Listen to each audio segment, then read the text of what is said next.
ನಮಸ್ಕಾರ, first tube ನ ಮತ್ತೊಂದು ವಿಡಿಯೋಗೆ ಸ್ವಾಗತ. ರಾಜಕೀಯ ಅನ್ನೋದು ಒಂದು ಚದುರಂಗದ ಆಟದಂತೆ, ಆದ್ರೆ ಬಾಂಗ್ಲಾದೇಶದಲ್ಲಿ ನಡೀತಾ ಇರುವುದು ಬರೀ ಆಟ ಅಲ್ಲ, ಇದೊಂದು ರಕ್ತಸಿಕ್ತ ಅಧ್ಯಾಯ. ಇವತ್ತು ಬಾಂಗ್ಲಾದೇಶದಲ್ಲಿ ಏನಾಗ್ತಿದೆ ಅಂತ ನಿಮ್ಗೆಲ್ಲ ಗೊತ್ತೇ ಇದೆ. ಬಾಂಗ್ಲಾದೇಶದ ಉಕ್ಕಿನ ಮಹಿಳೆ, ದೇಶದ ಮೊದಲ ಮಹಿಳಾ ಪ್ರಧಾನಿ ಮತ್ತು ಬ್ಯಾಟಲ್ ಆಫ್ ಬೇಗಮ್ಸ್ ಖ್ಯಾತಿಯ ಖಲೀದಾ ಜಿಯಾ ಇನ್ನಿಲ್ಲ. ಆದ್ರೆ ಒಂದ್ ನಿಮಿಷ, ಇದು ಬರೀ ಒಂದು ಸಾವ ಅಥವಾ ಇದ್ರ ಹಿಂದೆ ಒಂದು ಭಯಾನಕವಾದ ಪ್ಲಾನ್ ಇದ್ಯಾ? ಯಾಕೆ ಈ ಪ್ರಶ್ನೆಯನ್ನ ಕೇಳ್ತಾ ಇದ್ದೀವಿ ಅಂತಂದ್ರೆ, ಈ ಸಾವಿನ ಟೈಮ್ ನೋಡಿ. ಸರಿಯಾಗಿ 17 ವರ್ಷಗಳ ನಂತರ ಲಂಡನ್ ನಲ್ಲಿ ತಲೆಮರೆಸಿಕೊಂಡಿದ್ದಂತಹ ಮಗ, ಬಾಂಗ್ಲಾದೇಶದ ಯುವರಾಜ ತಾರಿಕ್ ರೆಹಮಾನ್ ದೇಶಕ್ಕೆ ಕಾಲಿಡ್ತಾನೆ. ಇವನು ಬಂದು 5 ದಿನಕ್ಕೆ ಆತನ ತಾಯಿ ಬಾಂಗ್ಲಾದೇಶದ ಮಾಜಿ ಪ್ರಧಾನಿ ಖಲೀದಾ ಜಿಯಾ ಪ್ರಾಣ ಬಿಡ್ತಾರೆ. ಇದು ಕಾಕತಾಳೀಯನ ಅಥವಾ ಮುಂದೆ ಬರ್ತಾ ಇರೋ ಎಲೆಕ್ಷನ್ ಗೆಲ್ಲೋಕೆ ಬೇಕಾಗಿರುವಂತಹ ಸಿಂಪತಿ ವೇವ್ ಕ್ರಿಯೇಟ್ ಮಾಡೋದಕ್ಕೆ ನಡೆದಂತಹ ಒಂದು ರಾಜಕೀಯ ಬಲೀನ? ಇವತ್ತಿನ ಈ ವಿಡಿಯೋದಲ್ಲಿ ನಾವು ಬಾಂಗ್ಲಾದೇಶದ ಆ ಕರಾಳ ಸತ್ಯವನ್ನ ಎಳೆಯಾಗಿ ಬಿಚ್ಚಿಡ್ತೀವಿ. ತಾರಿಕ್ ರೆಹಮಾನ್ ನಿಜವಾಗ್ಲೂ ತಾಯಿಯನ್ನ ನೋಡೋದಕ್ಕೆ ಬಂದಿದ್ನ ಅಥವಾ ಆಕೆಯ ಸಾವಿನ ಸುದ್ದಿ ಅನೌನ್ಸ್ ಮಾಡೋದಕ್ಕೆ ಬಂದಿದ್ನ? ಬಾಂಗ್ಲಾದೇಶದಲ್ಲಿ ನಡೀತಾ ಇರೋ ಹಿಂದೂಗಳ ನರಮೇಧಕ್ಕೂ ಈ ಸಾವಿಗೂ ಏನಾದ್ರೂ ಸಂಬಂಧ ಇದೆಯಾ? ಒಂದ್ ವೇಳೆ ಮುಂಬರೋ ಚುನಾವಣೆಯಲ್ಲಿ ತಾರಿಕ್ ಸ್ಪರ್ಧೆ ಮಾಡಿ ಅಲ್ಲಿ ಗೆಲುವನ್ನ ಸಾಧಿಸಬೇಕು ಅಂತ ತನ್ನ ತಾಯಿಯನ್ನ ಮುಗಿಸ್ಬಿಟ್ನ? ಆ ಸಿಂಪತಿಯನ್ನ ಗಿಟ್ಟಿಸ್ಕೊಂಡು ಬಾಂಗ್ಲಾದೇಶದ ಪ್ರಧಾನಿ ಆಗ್ಬೇಕು ಅಂತ ಏನಾದ್ರೂ ಪಕ್ಕಾ ಪ್ಲಾನ್ ಅನ್ನ ಮಾಡಿದ್ನ? ಈ ಎಲ್ಲಾ ಮಾಹಿತಿಯನ್ನ ಇವತ್ತಿನ ಈ ವಿಡಿಯೋದಲ್ಲಿ ನೋಡೋಣ. ಆದ್ರೆ ಅದಕ್ಕೂ ಮುನ್ನ ನಿಮ್ಗೆ ಏನನ್ಸುತ್ತೆ? ತಾರಿಕ್ ರೆಹಮಾನ್ ಬಾಂಗ್ಲಾದಲ್ಲಿ ಪ್ರಧಾನಿ ಆಗ್ಬೇಕು ಅಂತಾನೆ ತನ್ನ ತಾಯಿಯನ್ನ ಮುಗಿಸ್ಬಿಟ್ನ? ನಿಮ್ಗೂ ಕೂಡ ಅನುಮಾನ ಬಂದಿದ್ರೆ ಎಸ್ ಅಂತ ಕಮೆಂಟ್ ಮಾಡಿ ಹಾಗೂ ವಿಡಿಯೋಗೆ ಲೈಕ್ ಕೊಡಿ. ಸ್ನೇಹಿತರೆ, ಮೊದಲು ನಾವು ಟೈಮ್ ಲೈನ್ ಅರ್ಥ ಮಾಡ್ಕೊಳ್ಬೇಕು. ಆಗಸ್ಟ್ 2024ರಲ್ಲಿ ಶೇಖ್ ಹಸೀನಾ ದೇಶ ಬಿಟ್ಟು ಓಡಿ ಹೋಗ್ತಾರೆ. ಬಾಂಗ್ಲಾದಲ್ಲಿ ಅರಾಜಕತೆ ಸೃಷ್ಟಿಯಾಯಿತು, ಹಿಂದೂಗಳ ಮೇಲೆ ದೌರ್ಜನ್ಯ ನಡೆಯಿತು. ಇದೆಲ್ಲದರ ಮಧ್ಯೆ 17 ವರ್ಷಗಳಿಂದ ಲಂಡನ್ ನಲ್ಲಿ ಕೂತು ಬಾಂಗ್ಲಾದ ಪಾಲಿಟಿಕ್ಸ್ ಕಂಟ್ರೋಲ್ ಮಾಡ್ತಾ ಇದ್ದಂತಹ ತಾರಿಕ್ ರೆಹಮಾನ್ ಡಿಸೆಂಬರ್ 25ರಂದು ಅಂದ್ರೆ ಕ್ರಿಸ್ಮಸ್ ದಿನದಂದು ಬಾಂಗ್ಲಾಗೆ ವಾಪಸ್ ಬರ್ತಾನೆ. ಅವನು ಬಂದಾಗ ಬಾಂಗ್ಲಾದಲ್ಲಿ ಹಬ್ಬದ ವಾತಾವರಣ ಇತ್ತು. ಲಕ್ಷಾಂತರ ಜನ ರೋಡ್ಗೆ ಬಂದಿದ್ರು, ನಮ್ಮ ಮುಂದಿನ ಪ್ರಧಾನಿ ಬಂದ್ರು ಅಂತ ಘೋಷಣೆಯನ್ನ ಕೂಗಿದ್ರು. ತಾರಿಕ್ ರೆಹಮಾನ್ ನೇರವಾಗಿ ಹೋಗಿದ್ದು ಎಲ್ಲಿಗೆ? ಆಸ್ಪತ್ರೆಗೆ, ತನ್ನ ತಾಯಿ ಖಲೀದಾ ಜಿಯಾ ಅವರನ್ನ ನೋಡೋದಕ್ಕೆ. ಆದ್ರೆ ಇಲ್ಲೇ ಇರೋದು ಬಿಗ್ ಟ್ವಿಸ್ಟ್. ತಾರಿಕ್ ಬರೋದಕ್ಕೆ ಮುಂಚೆ ಅಂದ್ರೆ ನವೆಂಬರ್ ತಿಂಗಳಲ್ಲಿ ಡಾಕ್ಟರ್ಗಳು ಹೇಳಿದ್ರು ಖಲೀದಾ ಜಿಯಾ ಅವರು ಚೇತರಿಸಿಕೊಳ್ತಾ ಇದ್ದಾರೆ, ಅವರ ಆರೋಗ್ಯ ಸುಧಾರಿಸ್ತಾ ಇದೆ ಅಂತ. ಆದ್ರೆ ಮಗ ಬಂದ 5 ದಿನಕ್ಕೆ ಅಂದ್ರೆ ಡಿಸೆಂಬರ್ 30ರ ಬೆಳಗಿನ ಜಾವ ಖಲೀದಾ ಜಿಯಾ ವಿಧಿವಶರಾಗಿದ್ದಾರೆ ಅನ್ನೋ ಸುದ್ದಿ ಬರುತ್ತೆ. ಸ್ನೇಹಿತರೆ, ರಾಜಕೀಯ ಇತಿಹಾಸವನ್ನು ಒಮ್ಮೆ ತಿರುಗಿ ನೋಡಿ. ಯಾವಾಗೆಲ್ಲ ಒಬ್ಬ ದೊಡ್ಡ ನಾಯಕ ಎಲೆಕ್ಷನ್ ಹತ್ತಿರ ಬಂದಾಗ ಸಾಯ್ತಾನೋ, ಆ ಎಲೆಕ್ಷನ್ ರಿಸಲ್ಟ್ ಏನಾಗುತ್ತೆ? ಅದು ಸಿಂಪತಿ ಸುನಾಮಿಯಾಗಿ ಬದಲಾಗುತ್ತೆ. ತಾರಿಕ್ ರೆಹಮಾನ್ಗೆ ಇದು ಗೊತ್ತಿರ್ಲಿಲ್ವಾ? ಇಂಡಿಯಾದಲ್ಲಿ ಇಂದಿರಾ ಗಾಂಧಿ ಸತ್ತಾಗ ರಾಜೀವ್ ಗಾಂಧಿಗೆ 400 ಸೀಟ್ ಬಂದಿತ್ತು. ರಾಜೀವ್ ಗಾಂಧಿ ಸತ್ತಾಗ ಕಾಂಗ್ರೆಸ್ ಮತ್ತೆ ಅಧಿಕಾರಕ್ಕೆ ಬಂತು. ಪಾಕಿಸ್ತಾನದಲ್ಲಿ ಬೆನಜಿಯ ಭುಟ್ಟೋ ಸತ್ತಾಗ ಜಾರ್ದಿರಿ ಪ್ರೆಸಿಡೆಂಟ್ ಆಗ್ತಾರೆ. ಈಗ ಬಾಂಗ್ಲಾದೇಶದಲ್ಲಿ ನಡೀತಾ ಇರೋದು ಇದೇ ಫಾರ್ಮುಲಾನ. ತಾರಿಕ್ ರೆಹಮಾನ್ ಅಧಿಕಾರದ ಗದ್ದುಗೆ ಇರೋದಕ್ಕೆ ತನ್ನ ತಾಯಿಯನ್ನೇ ಪೊಲಿಟಿಕಲ್ ಟೂಲ್ ಆಗಿ ಬಳಸ್ಕೊಳ್ತಾ ಇದ್ದಾರಾ? ಇಂತಹದೊಂದು ಪ್ರಶ್ನೆ ಈಗ ಸೋಷಿಯಲ್ ಮೀಡಿಯಾದಲ್ಲಿ ದೊಡ್ಡ ಚರ್ಚೆಯಾಗ್ತಾ ಇದೆ. ಹಾಗಾದ್ರೆ ತಾರಿಕ್ ರೆಹಮಾನ್ ಹೀರೋನಾ ಅಥವಾ ವಿಲನ್ನ?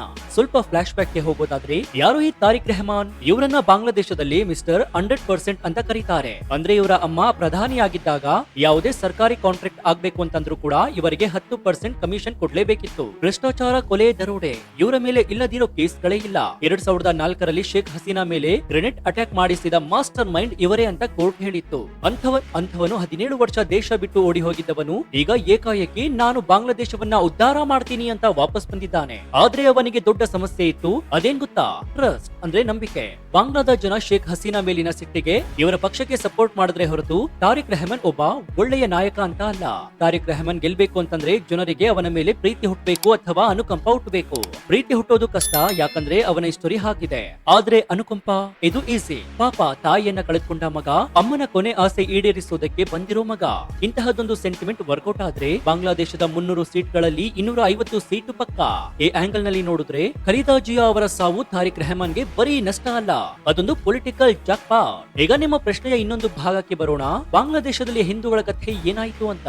ಕಳೆದ 6 ತಿಂಗಳಿಂದ ಬಾಂಗ್ಲಾದೇಶ ನರಕವಾಗಿದೆ. ಹಿಂದೂಗಳ ಮನೆ ಸುಡ್ತಾ ಇದೆ, ಹಿಂದೂಗಳ ಮನೆಗಳನ್ನ ಸುಡ್ತಾ ಇದ್ದಾರೆ, ದೇವಸ್ಥಾನಗಳನ್ನ ಹೊಡಿತಾ ಇದ್ದಾರೆ, ಇಸ್ಕಾನ್ ಸನ್ಯಾಸಿಗಳನ್ನ ಜೈಲಿಗೆ ಹಾಕ್ತಾ ಇದ್ದಾರೆ. ಇಡೀ ಪ್ರಪಂಚ ಬಾಂಗ್ಲಾದೇಶದ ಕಡೆ ನೋಡ್ತಾ ಇದೆ. ಅಮೆರಿಕದ ಅಧ್ಯಕ್ಷ ಡೊನಾಲ್ಡ್ ಟ್ರಂಪ್ ಕೂಡ ಇವರ ಬಗ್ಗೆ ಮಾತನಾಡಿದ್ರು. ಬಾಂಗ್ಲಾದೇಶದ ಮೇಲೆ ಅಂತಾರಾಷ್ಟ್ರೀಯ ಒತ್ತಡವನ್ನ ಜಾಸ್ತಿ ಮಾಡಿದ್ರು. ಬಿಎನ್ಪಿ ಮತ್ತು ಜಮಾತ್ ಪಕ್ಷಗಳಿಗೆ ಇದು ತಲೆನೋವಾಗಿತ್ತು.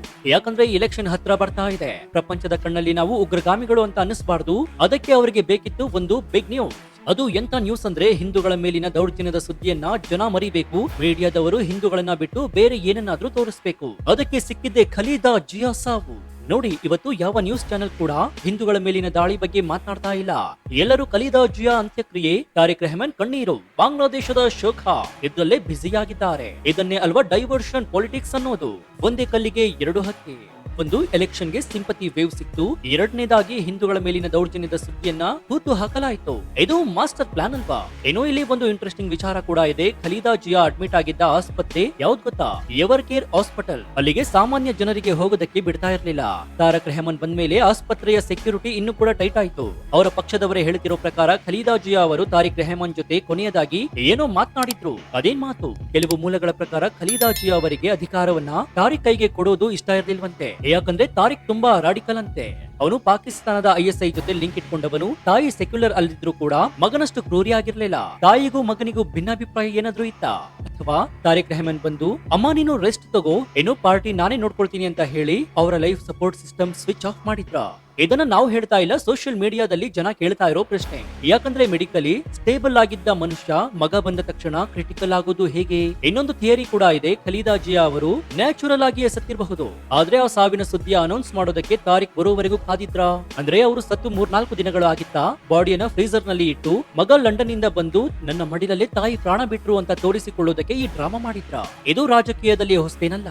ಜಯಲಲಿತಾ ಸಾವು, ಕರುಣಾನಿಧಿ ಸಾವು, ಎಲ್ಲಾ ಕಡೆ ಇಂತಹ ಅನುಮಾನಗಳು ಬಂದಿದ್ವು. ಬಾಂಗ್ಲಾದೇಶದಲ್ಲೂ ಅದೇ ಸ್ಕ್ರಿಪ್ಟ್ ರಿಪೀಟ್ ಆದಂತೆ ಕಾಣ್ತಾ ಇದೆ. ಇನ್ನು ಈ ಸಾವು ಭಾರತಕ್ಕೆ ಯಾಕೆ ಡೇಂಜರ್ ಗೊತ್ತಾ ಸ್ನೇಹಿತರೆ?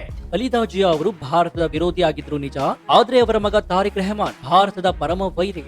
ಅವನು ಪಾಕಿಸ್ತಾನದ ಕೈಗೊಂಬೆ. ಈಗ ಖಲೀದಾ ಜಿಯಾ ಸಾವಿನ ಅನುಕಂಪದಲ್ಲಿ BNP ಪಾರ್ಟಿ ಚುನಾವಣೆ ಸ್ವೀಪ್ ಮಾಡಿದ್ರೆ ತಾರಿಕ್ ರೆಹಮಾನ್ ಪ್ರಧಾನಿ ಆಗ್ತಾನೆ. ಅವನು ಬಂದ್ರೆ ಏನಾಗುತ್ತೆ ಗೊತ್ತಾ? ಈಶಾನ್ಯ ಭಾರತಕ್ಕೆ ಕಂಟಕ.